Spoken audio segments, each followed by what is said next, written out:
একটা ভূমিকম্প হবে পৃথিবীর পূর্ব দিকে।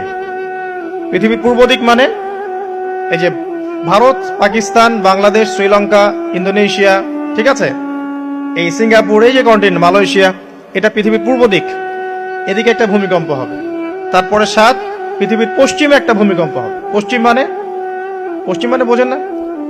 পশ্চিমা বিশ্ব না, সৌদি আরব না, পশ্চিমা বিশ্ব, ব্রিটেন, ফ্রান্স, জার্মানি, তারপরে রাশিয়ান কন্টিনেন্ট, হ্যাঁ, ইউক্রেন, এদিকে আপনার আমেরিকা, এই পুরো পশ্চিমা বিশ্ব, এখানে একটা ভূমিকম্প হবে বড়।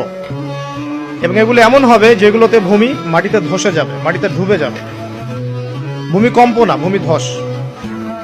8 পৃথিবীর মাঝখানে মধ্যপ্রাচ্যে একটা ভূমিকম্প হবে, যেখানে আমাদের সো কল্ড আমিরুল মুমিনিনরা থাকে, এদের এখানে একটা ভূমিকম্প হবে ইনশাআল্লাহ। আর 9 ইয়েমেন থেকে একটা আগুন বের হবে।